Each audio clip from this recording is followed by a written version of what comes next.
to Chit Chat with Chiddy. I am Jerry Chidester, MD. I'm a plastic surgeon and a hand surgeon specialty trained here in Salt Lake City, Utah. And this is my podcast / YouTube channel. Thanks for tuning in. This is episode 5 now, and we have a special guest here today. So before we go into a lot of detail, let me introduce her first. This is my sister, so my oldest sister of 3. I'm the oldest. But then I have 3 young. I don't know how to explain that. But I have 3. I'm the oldest of your sisters. Yeah, but I'm the oldest. She said it pretty succinctly. Yeah. People always ask me that. People think I'm older than you. Yeah. So it's Michelle Chidester Pearson. It's fine. It's not that you look old; it's that he looks like a teenager. It's that I'm mature. Yeah. Yes. Yeah. He looks like he's still playing video games. Maturity level. Like, why you're not the oldest man? What are you talking about? If he's not wearing a suit, he looks really young. I got my Utah Jazz hat. Go Jazz! Love the Jazz. And then we have Mindy back today, our another special host. Our permanent, that's what she said, host. Yeah, we haven't figured that out yet. What is that going to be? I don't know. That's evolving. Yes. To be determined. Okay.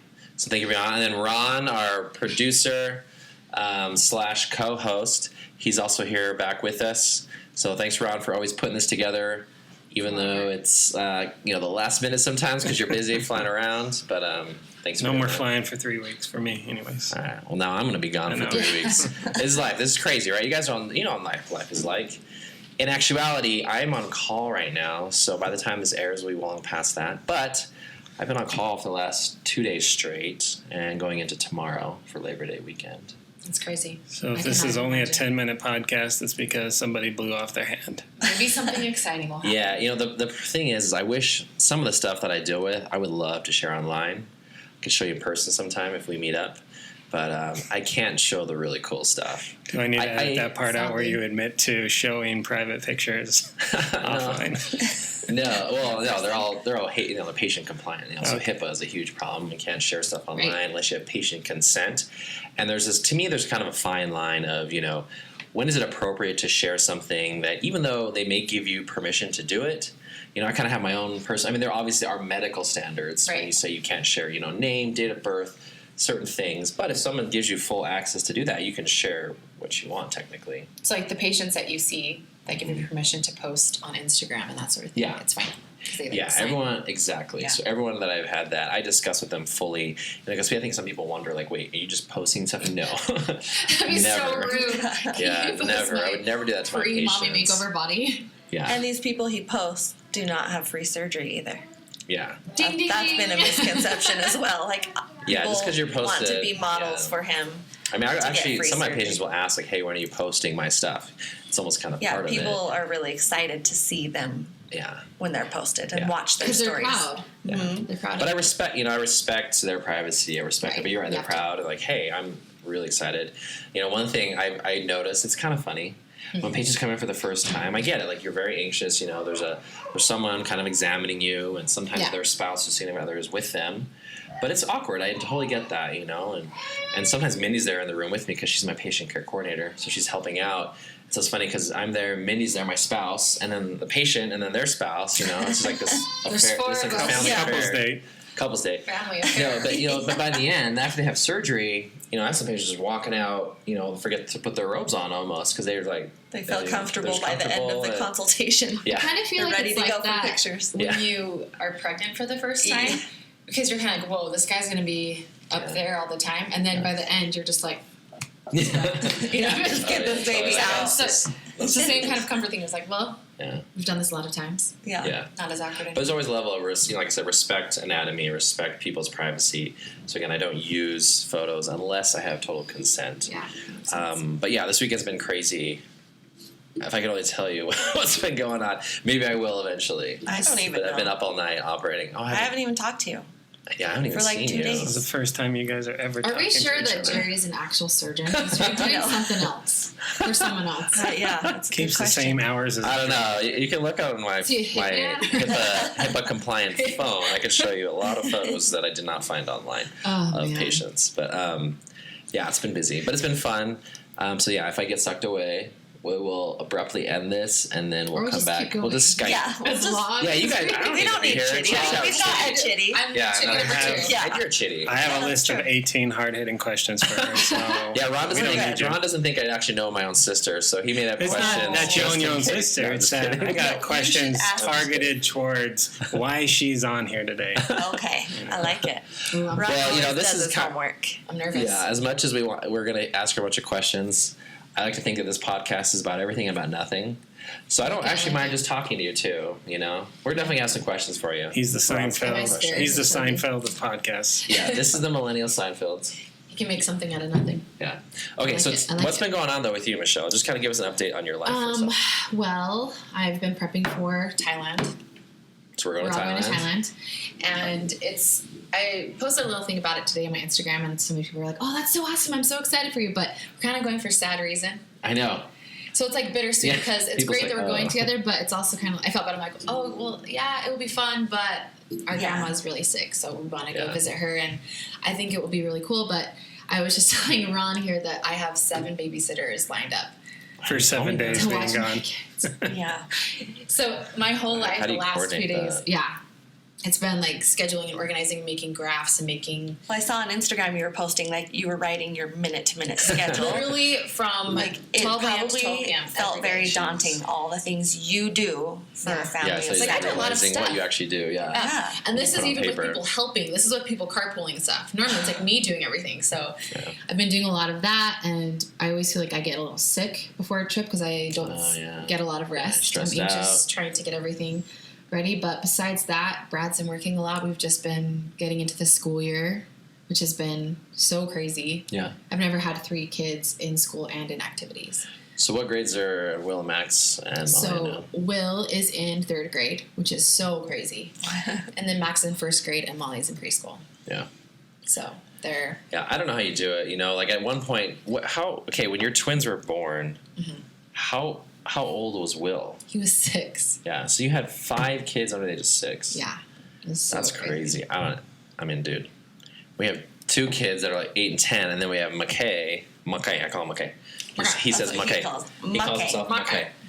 Yeah, even that, I'm just like, I don't know what we're doing half the time. So I don't know how you do that. I just feel like we do it as parents. Doesn't matter. Yeah. Because I have friends tell me all the time, like, oh, I feel bad complaining to you because I only have 2 kids. And it's like, I remember having 2 kids and that was hard. Yeah. Like, hard is It really hard. doesn't matter how many kids It you doesn't. have. It's still a project that you're And you always trying still- to Yeah. Totally. figure out. Right. And you're going to push through because you have to. They're your kids. Yeah. So you just have to do what you have to do to survive. I think what's crazy is that not only do you have those 5 kids, but you're trying to incorporate social media, managing that, and it's not like you have 70 followers and you're doing it. Like you have 60,000 YouTube followers and almost 26,000 Instagram followers. Like that's an insane number. It's Like crazy. because that means it's more of like a job than Yeah, definitely. just like Yeah. I'm doing this for fun. yeah. Even though you probably Yeah, have it's a little more than bit just your element of fun to it. neighbors and Right. friends following you. Yeah, it's been a blessing, but also stressful. I actually took a really huge step back in January, just because I was burnt out. It'd been like 7.5 years, and I was kind of burnt out. And it gets kind of crazy. Like we've talked about this so many times, how crazy the social media world can be, and people buying followers or just buying things, and so it's hard when you're trying to keep up, but Yeah. But wanting to do it organically. organically I think and more authentically. a lot of people have tried to take breaks. Like I think I've seen you guys have done it in the past, like take a Yeah. week off, and I've tried it for a little bit.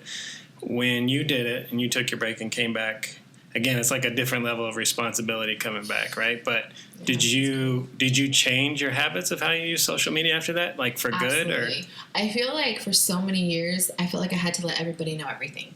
Yeah. And I never was actual like daily vlogger, but I would do months where I would put up a video Yeah, I every remember single you day. do like For months in a for sure row. on YouTube, yeah. And so it was great because I felt so close to my followers, but at the same time, like I had some creepy things happen. Yeah. Had some stalkers, and that was like a huge like, whoa, I gotta take a step back from this because I was kind of scared about my family and stuff. But I definitely feel like after my break, hi KK. Oh my God, McKay's here. I feel like after my Our break, unofficial I just have kind MC. of like taken a step back Yeah. as far as like what I share, and I don't really feel the responsibility or need to share everything because there's plenty of people that do that. Changed You your know what I mean? perspective. Do you feel like that change had any negative effects on like your viewership or anything like that? Or Yeah, has it did. Really? For sure, yeah. Especially on YouTube. A while back, that same time period when I stopped was YouTube disabled my comments. And they disabled a lot of family channel comments. Because they're trying to protect the children in the family videos. And still to this day, if I upload a video, I never know if it's going to have comments or not, which is hard because I can't interact with my followers on YouTube. So that's been difficult because I haven't been as motivated to post on YouTube because it's a lot of editing, it's a lot of work, and then I can't even interact with anyone. Right. So it's a lot easier to just get on Instagram. You know So yeah, that's not you disabling. That's YouTube that's that not me. I wish I automatically could have. or selectively blocks I feel like Instagram is missing something. Like, so I was looking at putting our podcast on IGTV. Well, IGTV has a limit of 15 minutes. So I'm like, then I'd have to cut our podcast into 3 segments. I'm like, but to that point, like, if they would allow longer feature videos, you could just leave YouTube altogether, and you'd probably grow more. You'd probably grow faster, more organically on Instagram than you would YouTube. Absolutely. Just because of that engagement you have. Yeah, it's crazy because I feel like now Instagram has taken a lot more of my attention than YouTube. Well, do you post, like, are most of your videos under 15 minutes? They're usually around 15 minutes. Yeah. It used to be so funny because you used to have, this is back in the day when I first started, you couldn't have a video longer than 10 minutes unless you had a certain amount of followers. Oh, yeah. So I remember like, yes, I can make a video over 10 minutes. on YouTube? Yeah, on YouTube. Yeah, Isn't that crazy? I think when we did like the such a big first deal. when we did the first Gringo, you had to split it into multiple Gringos, Isn't that part 1, crazy? part 2. Like, why would you limit? I don't know. It's Yeah. changed so much over the years, but it's been really fun. So I want to take a step back for some of the viewers, all 4 viewers that we have and 49 subscribers on Chit Chat with Chiddy MD, almost to 50. If you're when we get to 100, we're gonna do a giveaway. Check out Ron's shirt. See this shirt? I don't know if you can see it. Those are so awesome. So Ron made this Chit Chat with Chiddy MD with the mic. I think we're gonna give away a shirt. How about that? Some merch. We talked about merch. Yeah. But okay, the reason why I brought you on here, we have a bunch of questions for you, right? Because you are kind of I want you to kind of tell us about this, your background, kind of how this all started with YouTube. But you're kind of one of the early, like, mommy vloggers. I mean, literally, like, you said 7.5 years ago, you started all this. And we were talking actually on our first episode about you, how you were second episode. That's right, because you filmed 2 in one night. Yeah. But they seemed like they were 2 different nights because I changed shirts, and Ron borrowed one of my shirts. I put on one of Jerry's shirts and it barely fit. Yeah. I love that so much. He's so ripped. But yeah, so kind of let's take a step back and just tell us kind of how did this all start with the YouTube thing, and then how it came to where you are today. Okay, well, I had my first Will in 2010. I was like, what year is that? Yeah. And Brad and I, my husband, were super poor, and I decided to stay at home. And so I was like, how am I going to make an income? And that was back in the day when everything was a blog. Sorry, microphone. And I was just like, it's so saturated. Like, everybody has a blog. And I don't have a nice camera. I don't have, but I had a laptop that had, like, a camera on it. Oh, is that what you used? And at first I used a Nikon 3000 or whatever, and it had no flip screen and no autofocus. But that's the only camera that I had. Yeah. And I thought, oh, wait, I had a degree in broadcast journalism, so I did a ton of camera and editing. I already knew how to do all that. Yeah. But there were no mommy videos on YouTube. And we had no TV either, really poor. So everything I watched was free on Hulu or YouTube. And everything on YouTube was like these 14-year-old girls talking about makeup. And I was like, there's nothing about mom. There's nothing like, what do I need as a mom? Or, so I was like, I'll post a video. And before I posted the first video, I practiced probably 20 times. I filmed myself 20 times. Oh, my goodness. And it was weird. After all those years of being on camera, I was still awkward. Because it was like a totally different format. It's different, yeah. And so I posted it, and I remember, like, I felt so uncomfortable. I had people being like, what are you doing? Like, what is that? And I'm like, and I'd always have to correct people. They're like, what's up with your blog? I'm like, vlog. It's not blog. So you vlog. knew it was called a vlog even back then? Yeah. Because I feel like that term was so new to me in like 2015. YouTube. Yeah. And nobody... Like I said, we tried to upload some videos. I was like, I think even to this day, you say vlog, and most people don't know what you're talking about. Yeah, it's definitely or like blog in their head. Yeah. When you say vlog. Yeah. Totally. And there was probably, I want to say there was like less than 10 of us on YouTube in the world that were mommy bloggers, and we all connected to this day. We're still friends, but I met with somehow this guy found me from Provo. His name's Ricky Butler. He's like this really huge high up guy on YouTube. And he was like, there's this YouTube party, you should go. And I only had 3,000 followers at the time. I remember That's showing still up. pretty good, though. That's insane. Organically, like I didn't know anyone. Yeah, There was that's no amazing. formula back How then. long did it take you to get to Yeah, because I that have point? 49. It's been a That month. had been a year and a half. Okay. And I go to this But party. it was still so new back It was then. Yeah, so for new. sure. And I go to this party, and it's all the biggest YouTubers. Wow. And nobody would talk to me because I only had 3,000 followers. Nobody- what were you? No one. They'd be like, "How many followers?" It's so and they crazy. follow me. And they're It's like, like- "What are you It's doing?" I'm because like, all they're "Mommy stuff." interested, Like, all they're interested in is networking. Yeah, And they and I want was someone nothing to with them. millions of followers Yeah. that they can go interact with and then get advertised to their millions of well, followers. even back then though, YouTube was so different because nobody was doing it for money. Like there was no sponsorships back then. Right. Like it was all only on blogs. And so if you're doing it, you're just doing it to have fun. Mm-hmm. There was no like, oh, if you do this, then you'll You can get paid. monetize it, yeah. So this guy told me, he was like, "You are onto something. Mommy stuff is going to be really huge." Huh. He's like, "You're like onto Prophetic. something." Yeah. And so then I just kept going and I Huh. kept doing it, and it just like started growing. I remember one time I did a video, and I was with you guys in California. I did it with Judy from It's Judy Time. Oh, yeah, I did a remember that. collab, and I like grew 50% just because of her Yeah. followers. I remember your That's so phone was cool. just like ding, Yeah, ding, it was just going ding, crazy. I think I ding. remember. Yeah, that's so cool. We were like counting. Yeah. Like, oh my Yeah. gosh. We remember counting Yeah. your. Yeah, that was really Oh, that's fun. good. So then it just kept going from there, and like I've had, and I don't have a huge following. Like 60,000 isn't that big now. I mean, people have millions. That's what someone who has a big following says. I don't have a big following. Like No, but- compared to us, right? Like it's like so we had have a few we had dozen. Modern Dad on last 4 week, and dozen. he was like our first celebrity. You're an even He's a bigger big deal. celebrity He's a than big him. deal. You are. Well, it's all relative, you know, because when I go, I'm a small fish in a big pond. When I'm with all these people with millions of followers or whatever, but it's been really fun, and I know a lot of the YouTubers, and they're really cool. Like to Yeah. this day, Judy and I still keep in touch. She has That's awesome. twins. I remember watching her Oh yeah, that's crazy. post about her twins being like, and then here I am with twins, just a year younger than her. So, but yeah, it's been such an adventure, and it's been really cool to. I always say that it's cool to have like my whole life of motherhood on Yeah. YouTube. Like my kids can watch Yeah, that's really cool. the birth video of when Max, or when I found out I had the twins, or you know what I mean. Like everything's on there. So if I die, it's all on there. No one needs my password. That's why I like Like- making videos that I do. Is it's more of like a scrapbook, you know, Yeah, so that yeah. when you get older, you can look back and like, oh, that was a good time. Yeah. And if my daughters are moms someday, they can go and follow my wisdom, my videos. If they're I mean, really though, you think about that, it actually is pretty cool. You It know, is. I mean, it is totally documented. 8 years worth. What was it that moment you connected with the guy from Provo, or was it something Sounds sketchy, else? huh? Guy from Provo. or was it like a specific number of subscribers that kind of made you think like, wow, like I can't believe it's turned into like, was there like a pivotal moment that you're like, okay, I should keep doing this because like other than him saying you're onto something, was that Yeah. just it for you, or did you have a moment before that? There was a moment around, no, it was after that, where I was contacted by The View, and they were looking for a new host. Yeah. And they were looking for a Latina conservative host. I mean, you I could was pass. Latina. And pass. they were like, we want you to be interviewed. Like, we think you'd be a great fit on The View. And I was like, well, first of all, I'm not Latina.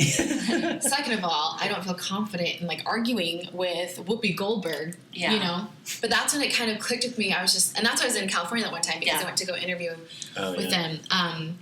But I just like didn't really want to, and I don't think they thought I was a great fit either because I wasn't Latina. But that was Didn't they kind get of Rosie You guys- Perez or something? Yeah. You guys That's do what- yeah, have- Rosie Perez. You Yeah, guys but do it's- have that it's just ambiguity. You guys do have that ambiguity about your ethnicity that Yeah, people always say people that. aren't really ever sure So- what your background is. Yeah, when I'm in Thailand, they're like, "You're not Thai." Yeah. When I'm here, You're I not. literally people speak Spanish to me all the time. I don't know if you Really? get that. Yeah, Oh, yeah, dude, oh, anywhere all I the go, time. I go to like the mall or wherever I'm at.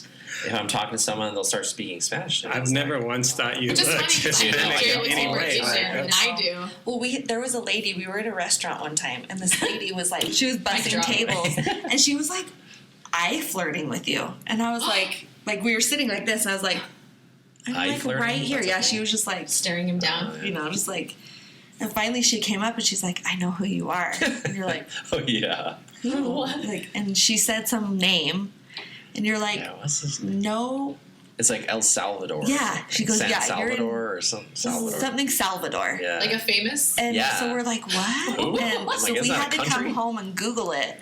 And it is a group in South America, like a singing group.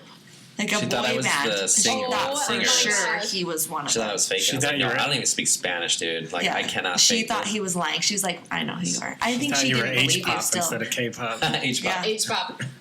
That is so funny. Yeah, she still was like, it's like we left and she was like, oh, he was lying. He's just trying to. Yeah. Well, if you look at, I can't remember what magazine, maybe it was Newsweek or Time or something, or National Geographic.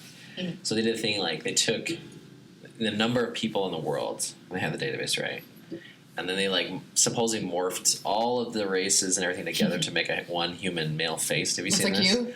It looked like me. Dude. I am like the most common face in the world. No, I do think it's Because there's like how many billion Asians? Well, I think it's so crazy because I can now spot kids that are quarter Asian Oh, even a because quarter. it's so common. Because your kids are quarter. Yeah, my kids are quarter. Our kids are quarter. Your kids are quarter, even though Tayden's not a quarter. He's Tayden is he's reverse. 95%. He's he's reverse genetics somehow. He doesn't. Tayden got that one version. strand from Africa. But you know what I mean? Like everyone's kind of mixing, Yeah. and so like then everyone's kids, and I can Yeah. spot them from far away. Like Molly, my daughter, has blonde hair, Yeah. but like tan skin, and Yeah. like greenish hazel eyes. But I see there's like a family in my neighborhood that their daughter's quarter and looks exactly like Molly. So it's like interesting That's so cool. how that's like a common thing now. I love that. It's awesome. I was curious, since this kind of on this idea of like your guys' ethnicity, when you were kids or even as adults, did you guys ever experience racism? Like, when people found out either you were Thai or they just assumed maybe you're Hispanic? Oh yeah, it was pretty bad actually in Utah especially, Really bad. which was one When we reason grew up in this why. house. Yeah, actually, It's this really house hard brings to back live a in lot of this house. memories.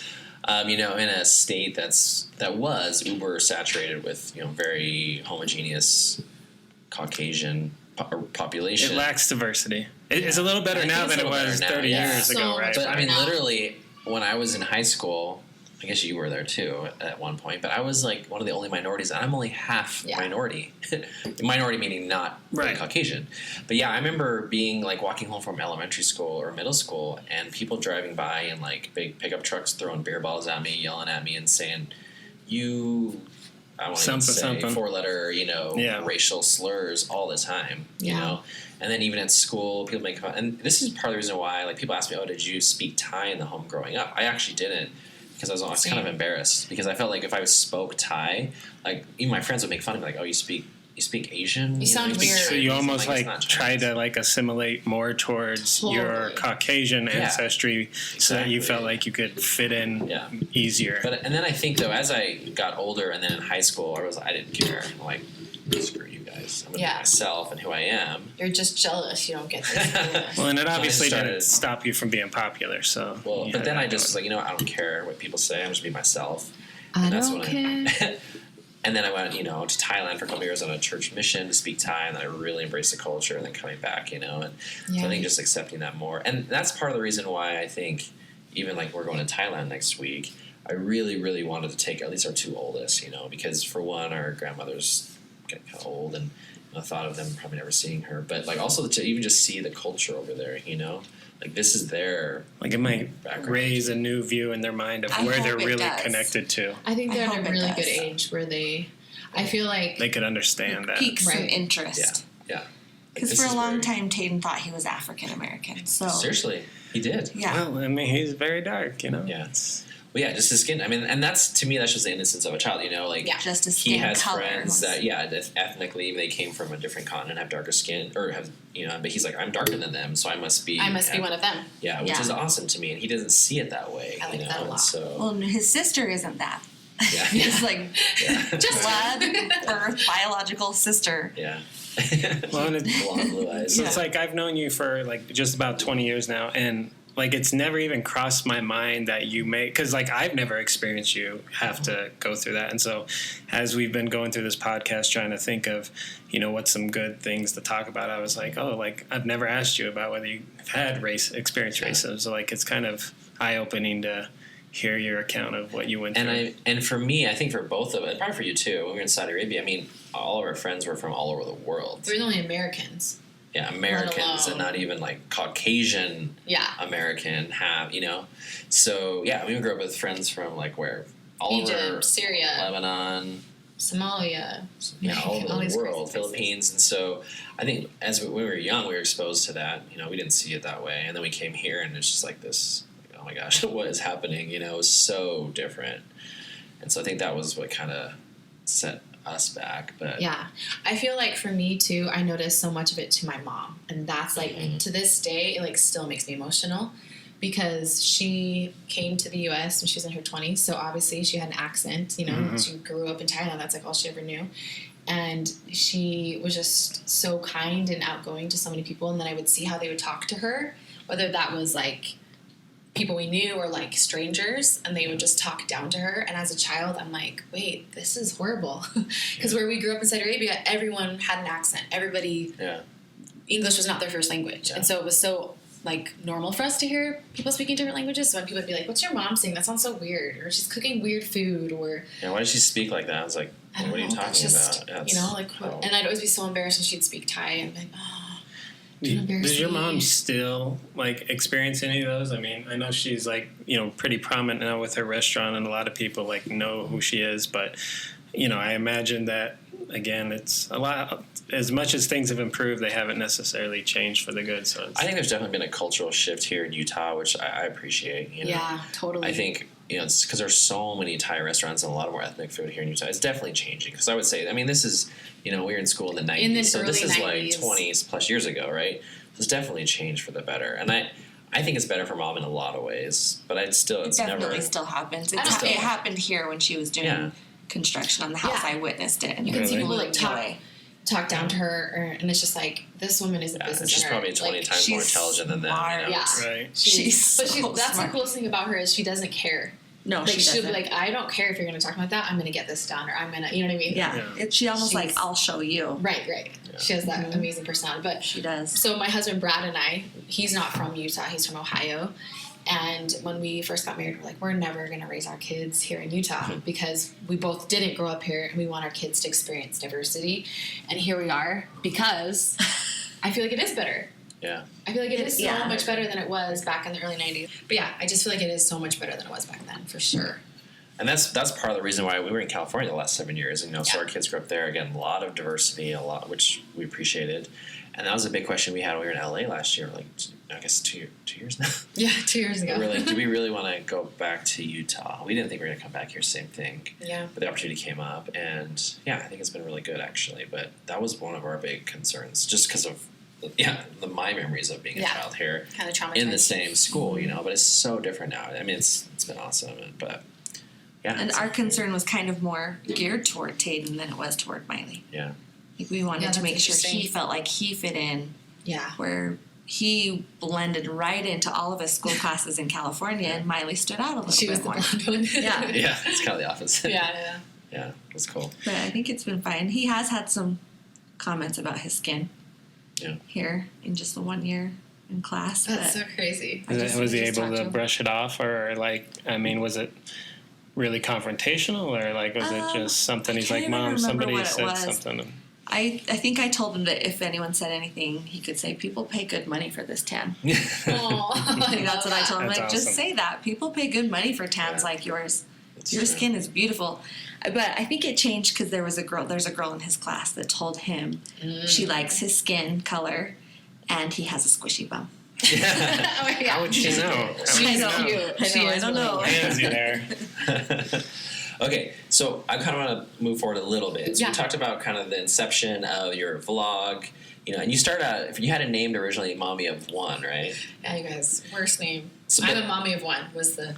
Yeah. I just wanted to be I'm a Mommy, but it was taken. Yeah. But then after that, because then you had Max. Yeah, so I was like, But it wasn't until I got with a network, I got signed with a network a couple years later, and they were able to switch. They could contact YouTube and change it to Michelle. So, okay, you need to give me a little bit of insight here, because I think this is fascinating. Because you talked about signing with a network. You told me at one point you had an agent. This is all for YouTube. Yeah. So can you tell us a little bit about that? Because there's this whole culture of YouTube and all this stuff that I had no idea. You guys, it's so crazy. Well, the weirdest thing about it was all happening at the same time. So there was no experience. No one had any experience with anything. Mm-hmm. So like working with sponsors, I remember the very first time I got something sent to me, it was by SkinCeuticals. a very expensive skincare Yeah. brand. They probably sent me $2,000 worth of products. Wow. And this is when I probably had 500 followers. Wow. And I was like, they just sent it to me. And I was so confused, like, what do I do with this? They didn't say, Thank you. have Did to they post. reach out and ask for your address? Or okay. Yeah, these people did. And I was always kind of like, are they going to come find me and like ask me? Ask me for a You know check what I mean? to Like, pay for it. Yeah, I'm like, I'm so confused. Like, but everything was so new to everyone. So then a network contacted me and I got signed with them, and they didn't even really know what they were doing either. They took, I can't even remember what percentage they took of my earnings. And this was the other, like a mommy. This was network just or like different? a network. There was just like a couple of them. Back then it was like full screen, and there was They're only like two of YouTube them. networks, so they would network different. They weren't through YouTube. YouTube. They weren't through YouTube. They like Okay. acted in your stead with YouTube, but basically took your earnings, and they were supposed to like help you, but most of the time they didn't. Yeah, they're just taking your. And then about 4 years ago, I signed with like a mommy specific network out of LA, and then I worked with them. But then I worked with a channel that was just for moms with Mindy McKnight from Cute Girls Hairstyles, and then I just kind of went from there. And then I just to this day will just get emails from companies. Like I don't have an agent or anything because I want to keep everything. I do it all, you know. Yeah. And they'll just email me, or sometimes I'll just get a random package in the mail. I'm like, I don't even know how they got my address. Yeah. But a lot of times it's like these PR companies have. Yeah. Like this one PR company, I think it's like through L'Oreal or something, but they work with Kerastase hair products and L'Oreal, so they all just will send me their stuff because I think I'm just on their list or something. But yeah, like it's been fascinating because everyone's just learning as you go, and I don't have an agency, I don't have anybody that I work with anymore. I just do my own thing because I want all my earnings. You edit, you do it all. I do everything, You which do is from start to finish. I recently met a YouTube family, and they were like shocked that to this day I still edit my own videos. They're like, you don't hire it out? I'm like, no. So these people just hire it out. A lot of people So they'll do. just do the raw footage and then send it to editing. Well, it's a lot of company. work. Especially if you're daily vlogging, Yeah, which a lot of the that's- big YouTubers do. Like, Yeah. I mean, you have to film and then edit that night, night. and so you're getting like 2 to 4 hours of sleep, That was my life. and it's Yeah. Plus raising 5 kids. Yeah, plus- that's It when I was will- just like, I can't do this anymore. a lot of people who do daily vlogs, like they'll last a year if they're lucky. Yeah. Unless they're hiring someone to help them do all the stuff in the background. Yeah. Or We almost usually, have to. most of them have husband and wife teams, so they take turns editing. Whereas Brad was like, "Sorry, I have to go to work in the morning." Well, yeah. And then, throw in being a plastic surgeon is on call for 72 hours straight. So this is why when I talked to Ron a few months ago, it's kind of came to this thing because it's like I can't physically. I could sit here for an hour or two, but after this, I'm going to be operating all night. yeah, so, it's a lot of work. Yeah, but I love to. I like to do this, and it's fun to interact with people. And I think, as we're going here, we'll see how this is evolving. And I think we've been having a good time doing it. But it's cool to hear, kind of your story, your perspective on just how YouTube has. Essentially, it's kind of not molded your family, but if you think about it, but you've been doing it again since you had Will. Been a part of your life since you were. How old was Will? He was 6 months. Yeah, he was tiny. Like I haven't known. That's why it was so weird when I stopped back in January. I only stopped for 2 or 3 months, and everyone's like, "Are you alive?" But I was like, after 7.5 years. Now it's been 8, but in January it had been 7.5 years. I was like, I have never known motherhood without being on YouTube. So I just wanted to be a mom, like to not worry about staying up late editing. I just wanted to live my life without being like, wait, I gotta get out my camera. Like I didn't want to live my life for my camera. Did you pay attention to like how many subscribers you lost during that time? I didn't lose any. I just didn't like gain a ton. Right. You know what I mean? I've noticed the kind of trend in YouTube is people will hit subscribe because they like one video, but they don't actually pay attention to who they're subscribed to. So just because you get a they don't watch subscriber their list doesn't of- mean that's someone who's going to watch your video, right? Yeah. You have 60,000 subscribers, but you may only get 5 to 10,000 views, and you're like, this doesn't make sense. It's because people just forget about it. Like I try to be an active subscriber. Like I only subscribe to the people I'm going to watch the videos to because one, I also don't want all those unnecessary subscriptions in my box, but right. But also YouTube, people get mad all the time. They don't put. A lot of times, my viewers are like, "I didn't even get notified that you posted a new video," and a lot of YouTubers get really mad about that because with their algorithm or whatever, they won't show your subscribers that they even have a video. So even if you're subscribed and your won't show you. notifications are on, it won't show you. that's why we said hit that little bell. Yeah, the bell in is one of our other everything. videos. The That and bell. even then, sometimes it doesn't work. Yeah, that's what I'm saying. Even with the bell. Yeah. I was reading an article the other day, even Instagram, because for me, I'm kind of, I'm doing my plastic surgery thing, but, I'm trying to grow this social kind of thing. And I've talked to you a lot about it, just, kind of tips and tricks. But one thing is just Instagram itself is just this weird thing on its own, you know, like, and I was reading something the other day, it's, you know, if people, like, if you have, let's say, 10,000 followers, like, only 10% of your followers actually see your posts at any given time. Right. So only 1,000 of your followers are actually seeing your thing pop up in their feed because of the algorithm. This is crazy to me. Well, part of it is because it's so easy to go follow somebody. Yeah. You follow 1,000 people. Like in my You could personal account, I follow like 70 people.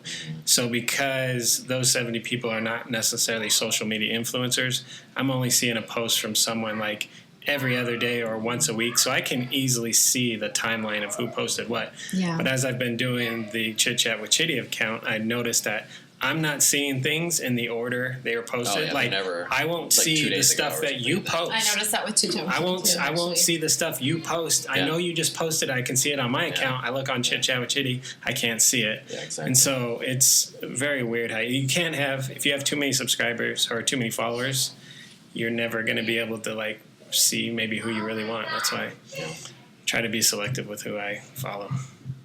Right. Well, it depends on how you follow them too. Like if you're liking and commenting, interacting, then they are like DMing, and then you become like closer friends. Yeah, they're like, they're like, oh, they like this person. Habits, and also I feel like that's why it's so important too to always be like. I always notice with my voice just sounded really weird, like vibrating. I heard that. That was weird. Anyway, it's not even this; it's me. I noticed that the more I do stories, the more interaction I get overall because it's keeping me like on the top of people's Instagram page. So they may not see my post, but at least they're seeing my stories. And it just makes everything because it puts it in order, right? So you could have posted this morning. You could have put a story this morning, but you do another story now, and you just leapfrogged everybody who did one 5 seconds ago. Right. So the stories is the key. Stories are the key. Yeah. The other thing I've been trying to do lately is a lot of IGTV. Yeah. Like I don't know why, I'm like, I'm gonna start doing it. And so in the last week, if you go look at my wall, it's chock full of IGTV. It's awesome. And the interaction is just way better. It's been amazing. Yeah, that's why I wanted to do the podcast. I had downloaded all the podcasts to put them on IGTV, and then I noticed there was a 15-minute cutoff, and I'm like, okay. Yeah. Oh, so that's good. Hopefully so you can still do it. Yeah. I have like part 1, part 2, my original Yeah. IGTVs were longer. We had a couple of clips. Yeah. No, that's But I figure I'll start doing that to help build the account. So. Okay.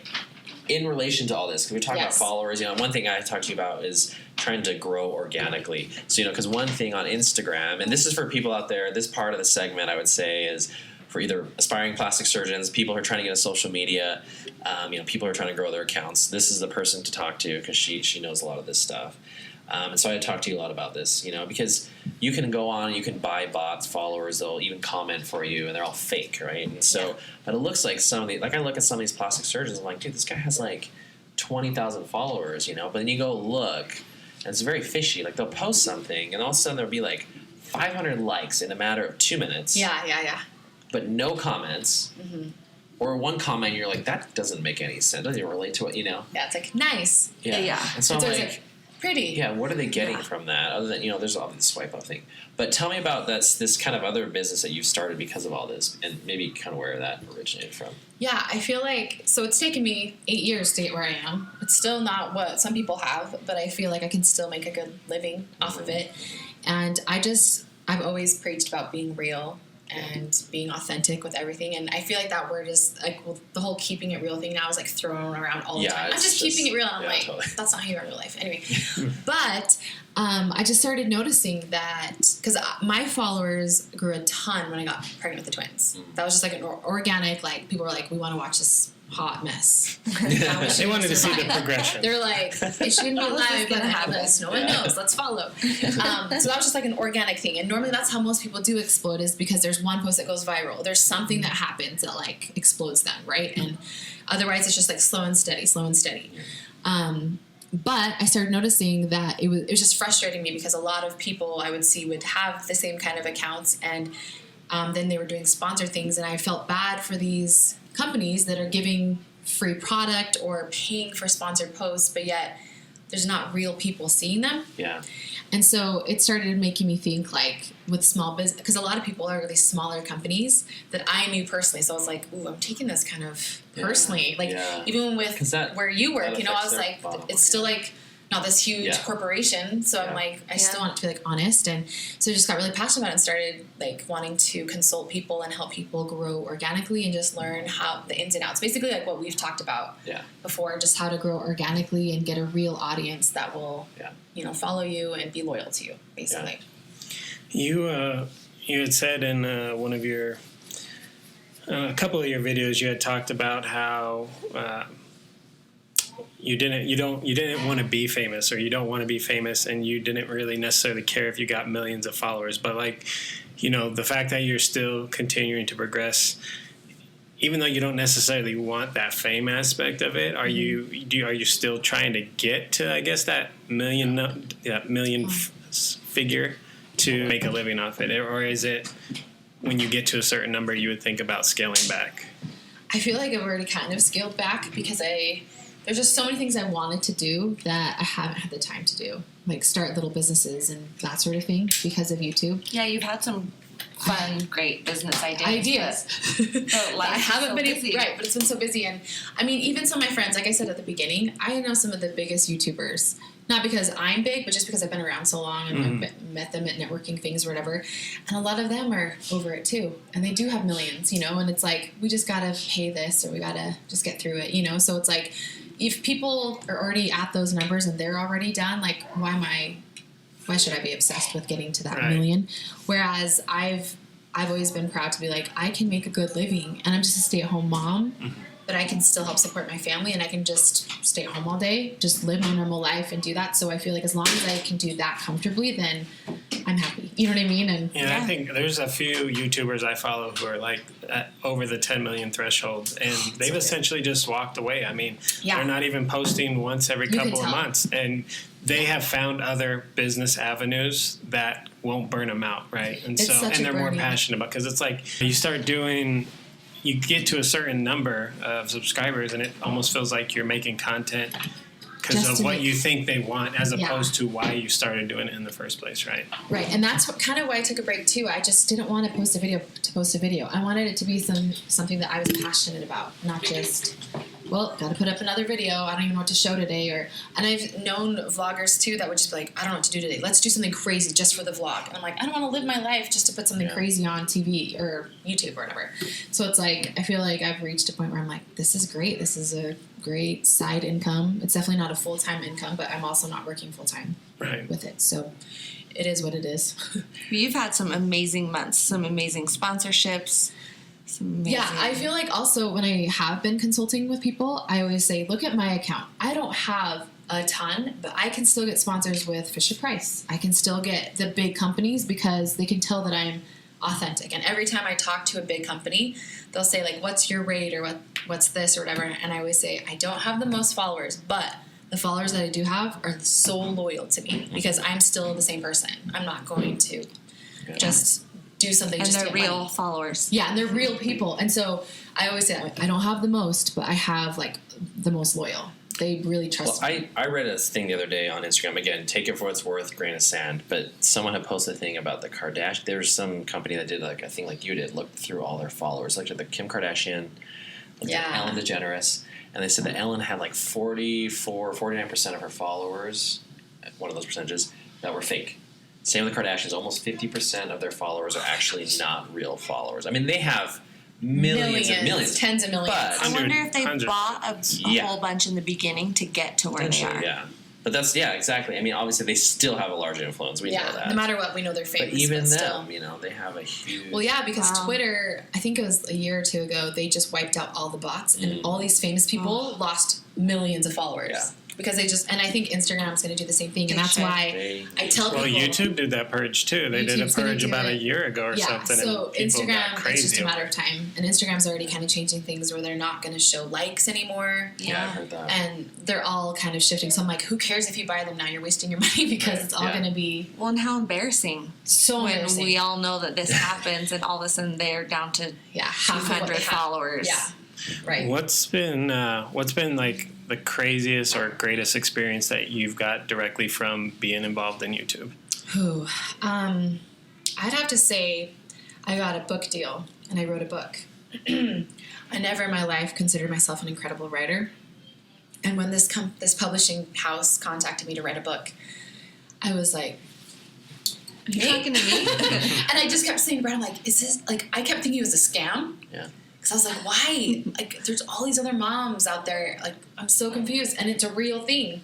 And I actually might be writing another book with them. Oh, cool. Nice. And I've been emailing them back. But that's so, like, it's so cool to, once again, be able to tell my kids, I wrote a book. I'm a published author. That's and, like, pretty my cool. followers would send me a picture of it in Barnes & Noble. Like, that's so cool. something I never in my life thought I wanted to, but that's an awesome experience. So when you published that and you went through, it finally was released, did you have any expectations for what it would do? No, absolutely not. I was just like, It's like, eh. as long as Jerry and Mindy buy a copy, I'm good. Yeah. And we did. I had no expectations because, and I had other people contact me, like other influencers, like, how did you find your publisher? And I'm like, they contacted me. And they're like, wait, what? We've been trying to find a publisher. I'm like, And you were They just- pregnant with the twins. yeah, I was pregnant with the twins and I wrote the whole book. I wrote it every night for like 4 months. Did you have someone that was kind of on top of you and like? Every week. Giving I you had to. deadlines and Yeah. And I also had people ask me like, oh, did you have a ghostwriter? I'm like, I wrote every word myself, like when I was pregnant with the twins. And yeah, so it's just crazy that I still can't even believe that happened. It was all Awesome. a blur. That pregnancy was a So blur. I know you've already done that, and I remember, for a while it was on Amazon, it was like in the top whatever section, but do you still like see things from that, or do you still get... I still get a check like every month. Yeah, that's so cool. And I didn't do, I mean, I wrote the book, but I don't do but like, since then. I don't publish, I don't like send out money for them to Yeah. publish. Like they just took care of literally everything. That's Yeah, awesome. So that was pretty cool. Something I just... What would so I guess maybe the topic of the potential second book is still under Yeah, development? I'm in the middle of like proposals and that sort of thing right now. But it would I be can tell you along. off camera. It would be like along the same Whisper it. kind of mommy. Yeah, mommy it's line of mommy book. related. Okay. Yeah, That's cool. yeah.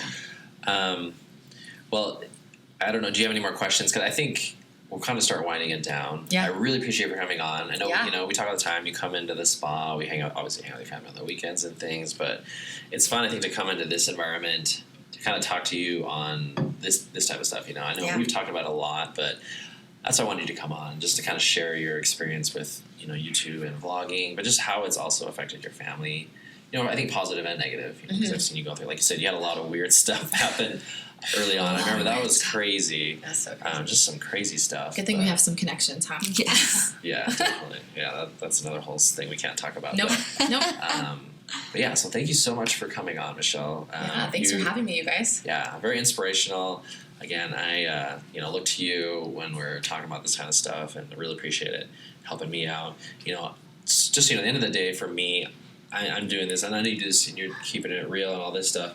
I mean, for me, I'm not looking to monetize this. I just want to kind of get my name out there more, so that Great. people, can look to me more as like, in the medical field, more educational, and like someone they can recognize, like, oh yeah, I know him. Yeah. He's got that weird podcast, but yeah, he does. Which I feel like Yes, is it does working good work. really well. It's working Yeah, it's really been well for fun. you. Yeah, it's Do you been have fun. any questions for him? Or what's a question you get asked about your brother being a plastic surgeon? Because I get stuff all the time. Oh, all the time. Can he give me a discount? Probably. Yeah, like, do you get free hookups? Like, why don't you get surgery? Do you get it for free? I'm like, he doesn't give anyone free anything. He's not allowed to. Well, I know, you talked about that on your first podcast. Yeah. Yeah. You talked about It's the like first the podcast. ethics. She what's actually happening? listened. Yeah. You guys, I watch. Well, there's this. Yeah, we talked about that. I mean, there's this whole area of like, and I think someone brought this up to me because I never actually thought of this. Because I get people all the time messaging me, like I'll get a picture from someone, and it's like someone's some part of the body. I mean, yeah, I operate head to toe. Okay, I get that. But it'll be like what is something like that? a rash or like this spot or it's something. Like, what should I do about this? Always It's like, diagnosing stuff. Yeah, it's like constant. And I And say, my third cousin once removed, Wants to friend's know. But I get all uncle's the time. brother and, has like, this I'm always on his happy neck. to help people out, but I start to realize it starts to consume all my time if I'm always answering these questions. You can't. And it's like if I was an attorney and if someone messaged me the other night for legal assistance or a legal question, he You'd would get a bill bill. $500. Like I don't send bills to people. Right. Like, and But why I is it think so different with people, doctors? To Yeah. some degree, take advantage of that because like, oh, you're Yeah. a doctor. This is about my health. And they almost like they're entitled to it.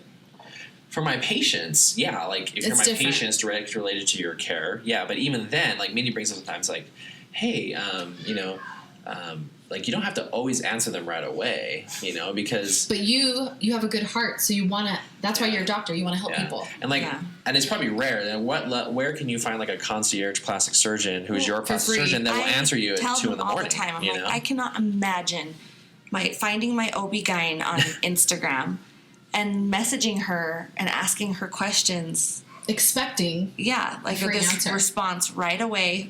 Yeah, for free. I guess that would be a question for you, from me. Do you feel like social media has helped you, and in like what way has it helped you? Yeah, and I would okay, for one, the way that my practice has grown in the last year, I think a big part was being with Dr. Ward and Form, who are very into social media. Yeah. Which, when I started, like I had started my account, and I wanted to do social media, but I couldn't do anything in training. It's like I can't do things in training because there's, again, certain ethical things I can't do. I don't have consent from, USC to take those patients and post them and things like that. But, I really liked Dr. Ward and Form's approach to social media. Mm-hmm. And so I adopted that right away, and I just ran with it. I just it just grew. But I really think it just put me out there, especially in the local community. Yeah. And it's helped me grow so much. I mean, I'll be honest, probably now when I see new patients, like last week, I probably saw, 30-something new patients in a week. Wow. I clinic 2.5 days a week, and then I operate 2 or 3 days a week. So out of those 30, probably, I don't have the exact numbers in my head, but probably half of them, or up to half, were from Instagram. Wow. From social media That's alone. Crazy. And then those have grown because then they refer people. And so even the other numbers, And I get a lot of referrals from other patients. Occasional Dr. Ward's patients will come over, and I'll do the breast body stuff. We have combo patients. But I would say a ton of them are from social media. And aside from that, then it's things like Real Self or my website, But really, Instagram stuff has been huge. I feel like since you're on Instagram so much, people can tell your personality. And when you're doing like a breast augmentation or a tummy tuck, you want to get someone's personality. Yeah. You like jive with that doctor. Do you know what I mean? And I feel like since you are on social media so often, it's like easy for people to tell your demeanor. Yeah. Oh yeah. And be like, okay, no, he's too much. You know what I mean? Yeah, and that's fine. They don't have that almost. So if they don't like you, they don't like you. Yeah. But if they see you, they're like, wait, I feel like I'd be comfortable with him. Or he has people come in and they get like giddy and they're like I feel like I'm in like. Do they say that? Yeah, I'm like, office. I'm just Jerry. I don't think of it that way. I tried to tell them about this podcast. I was like, it doesn't really matter what we talk about. Like, people that are going to watch because they love like his personality. Right. Yeah, so I get a lot of people that come in and they know Mindy. Like, they'll be like, oh, I know Mindy because I'll follow her. Right. Well, I would go up and just say, hi, I'm Mindy, come on back. And I could tell by the look on their face. I'm like, I need to. But I like that, so I think it's kind of an extension, so kind of how you're doing things, it's very similar. So it's almost like if your followers all of a sudden interacted with you and then they became a patient of yours. So in that sense, I try to be very careful because to stay professional, right, and maintain a professional boundary. But I do think that social media is kind of not blurring it, but altering that in a little bit, and trying to figure that out. Like, okay, can I just get a hold of my plastic surgeon like this? Like, I don't have to talk to the nurse. I can maybe talk to him directly, And so at some point, I know for a while I took a break because it became overwhelming. Just like you. There was a time where it was just so overwhelming for me. Yeah. Because I get a lot of DMs all the time, and I tell him every year for my birthday that I want a phone-free birthday. That's all I want for my birthday is for him to not. Well, guess when her birthday is? It's tomorrow. Or is it midnight yet? Yeah. I was like, it's today. So I do enjoy it. Like, don't get me wrong. Like, I enjoy it. I love interacting with people online. It's fun for me, But it is. It's like in always boundaries, finding a boundary and striking and keeping that professional, because at the end of the day, like, I'm still a plastic surgeon. So even I do these things, like I'm sitting here talking, or I do my videos on IGTV or my posts. In my mind, I'm always thinking, okay, am I representing my specialty appropriately? Am I being, from the standard of the American board, because I'm a board eligible plastic surgeon, which we'll talk about that in another podcast soon. And so I'm sitting for my boards in November, so like in 2 months, whatever, 3 months. And so hopefully after then I'll be certified. But, I'm always thinking in the ethics and the codes of not the American Board of Plastic Surgery, but also the American Society of Plastic Surgeons, the Aesthetic Society of Plastic Surgeons, and then also the AMA. So that's the American Medical Association for all physicians. And so to me, that's super important to follow those guidelines. And so, again, that's why I don't give free surgery, because that's not fair to other plastic surgeons. Right. I can definitely, when it comes to family things, obviously, we can do things to make it more cost effective for people. And, that's why I run specials sometimes. But yeah, at the end of the day, I went to school for 15 years to become this professional at what I do. But even beyond that, the cost of surgery is very expensive. Well, yeah. I It's about pay to $12 a operate. minute. Yeah, I be pay in the to OR. operate on my patients. So why would you the pay? patients pay, but I also pay. Right. So with the patient's paying, it covers what I would have to pay to be operating That's on the them. whole point So of it covers that cost. And so when people aren't paying, I'm paying to operate on them, essentially. So that's also a thing. I wouldn't be a business if I did stuff for free. Right. But there's also things, we do things like pro bono. Yeah. I have people approach me about that. And so there's opportunities to do certain things for people. And then doing things like mission trips and things to help people. That'd be incredible. So there's a lot of opportunity there where I can actually do free surgery. Yeah. That would be life changing. I feel Yeah. like. Yeah. So maybe Thailand someday. Okay. Yeah, that'd be awesome. Well, cool. Thanks, Michelle. Lastly, I think we're going to do a surgical challenge. Okay. Oh yeah. So we did this with Jason Dunnigan last time. So you're also going to suture something. So we're going to get set up here in a second This here. is so bad. Where is it at? Do you have I'm going it? to grab it. Okay. But yeah, so you got to be ready. We're going to give you a scrub cap and then get you going. Let me grab it really fast. Okay, I'm going to hold this for you. So I have this. This is a new thing. All right, check this out. We got. Is that one this still orange. recording?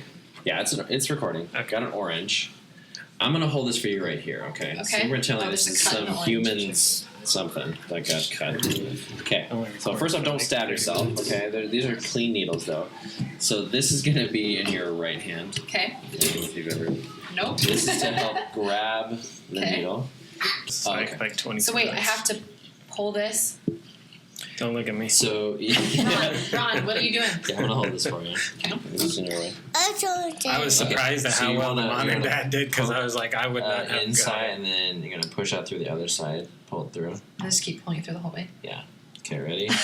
Oh my gosh. Okay. Okay, go. Yep. Perfect. Oh, you just ripped Just through rip this someone's guy's skin. Okay, It's start fine. down lower. That's okay. So kind of follow the curve of the needle. Okay, and as you see it poke through. Okay. Now what you want to do is kind of unsnap here. Okay. And gently. So you got to pop this open here. You're gonna pop that open over here. Here, hold on. Don't let go. You're gonna tear through this 90-year-old skin. I can't. There you go. Here, I'll help You guys. I'll help you. They're bleeding on the Let go for table. 1 sec. They're It's bleeding. bleeding out. Here, put your fingers out. I want to help you. So let me show you here. So you're gonna snap that open and then kind of like push it through. Now grab it. Yep. That's how you can grab with this one. My sausage fingers. Sorry. Okay, That's there you go. very easy. So see that? Okay. I've never tried. Now you gotta load the needle again. This is dangerous here. It is. Oh, I like How how you often- put the mixer thing in there. Yeah, that's cool. It's rolling around a little. So yeah, for get closer to the edge. Yeah. And then follow the curve of the needle. Can Yep. you do this in your Push it sleep? through. Yeah. We're going Okay, How now fast? unpop this thing. Yep. Look, Um, we're going to Kind wipe. of pop it. There you go. Open. There. You almost got it. We're going Yeah. to wipe. I like can Can you scissor it and then open We're it? going to wipe. So I There remember you go. Oh. during Oh gosh, I'm ripping through your skin. I'm so sorry, Okay, sir. here, look, I'll show you again. So during as you medical school, do it, anything with pop it like that. laces or string attached to it was all tied in these crazy knots from Jerry Practice practicing and different push it knots. through, yeah. Yes, not for scouts. At least it paid off. Yeah, I guess so. Pays off every day. Yes. And you can even grab it with this hand. Go and grab it over there with that one. Yep.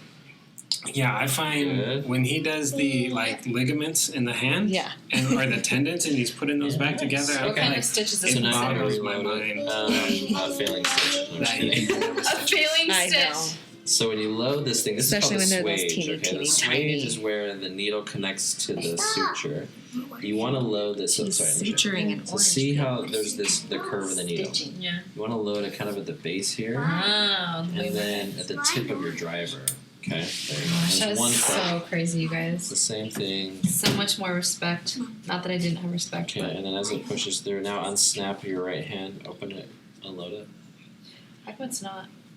You're right-handed, right? Yeah. You wouldn't so know, though. push them together and kind of spring them open like. I need an orange.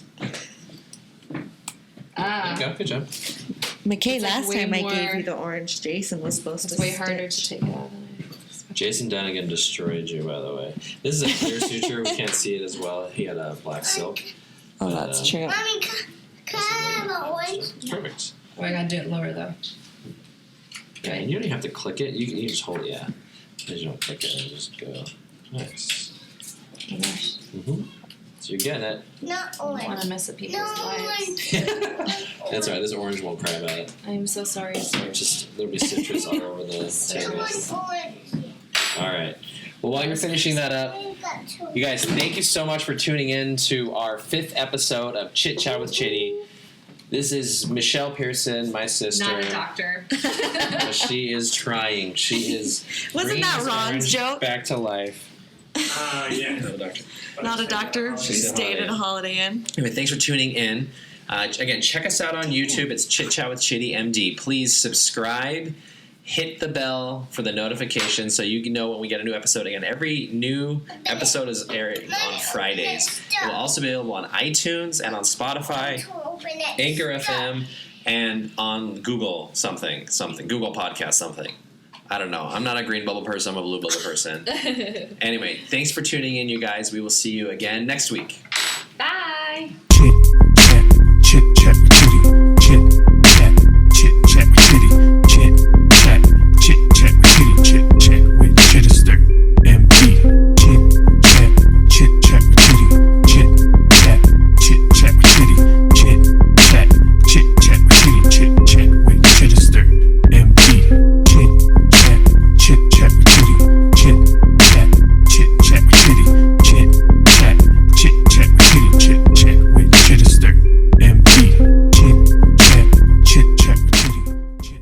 So your trip, was it last year you guys went to Thailand or beginning of this It year? was January this year. January this year. So Okay. it wasn't that long ago. So that was like this huge trip that you guys have been wanting to do forever, and it's not like you guys go away on your own ever. Yeah. So It's their 10th anniversary. yeah, so it's a big deal. Yeah. a big kind of pain point I go through when we talk about vacation. We go on vacations a lot, but we always bring our kids.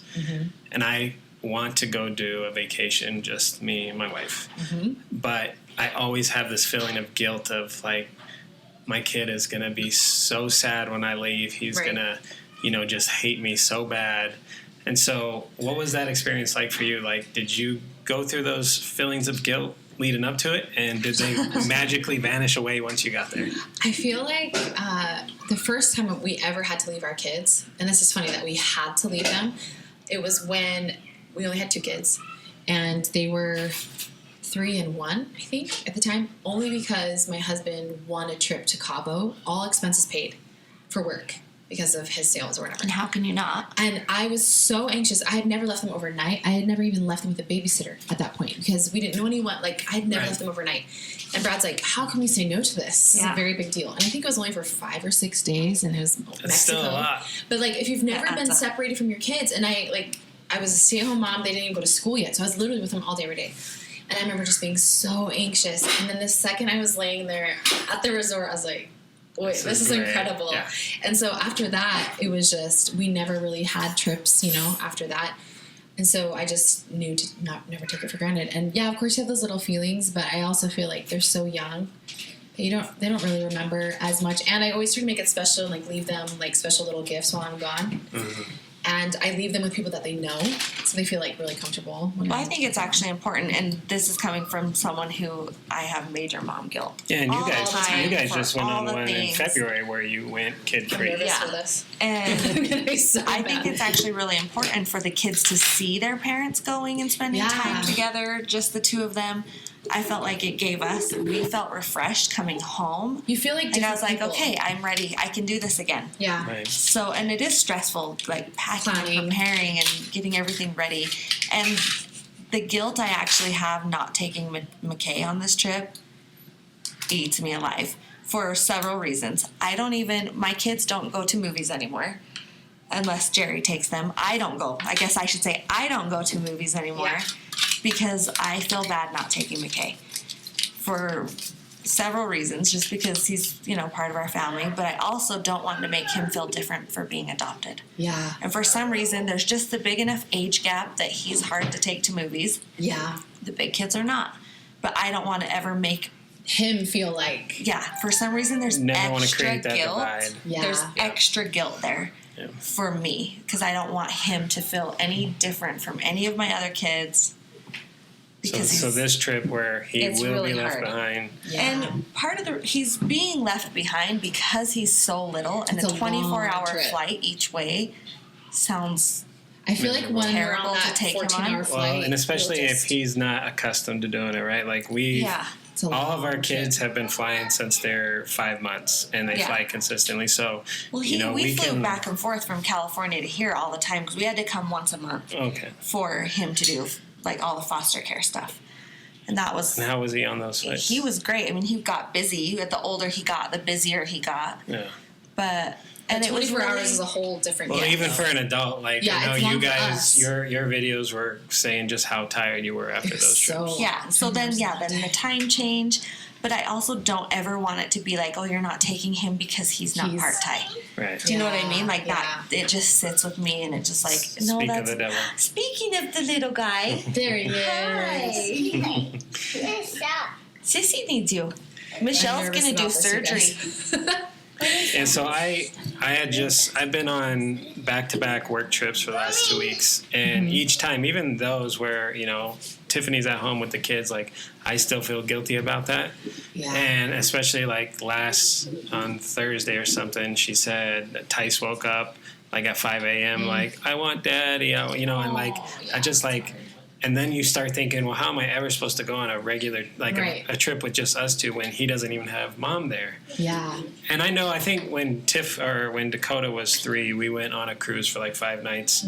But it was kind of that thing, like I felt guilty leading up to it. And once you're there laying on that beach, then you're like, okay, like Yeah. she's all right. Yeah. I don't think that parents need to do it monthly. Right. But every couple years or Yeah, I whatever, feel even like- yearly. One of my friends, she believes in it yearly. She needs an annual vacation with her husband. I also want that life. I know. Like I would love to incorporate that. Prison Mike. Yeah, Prison Mike. I love that show. Okay.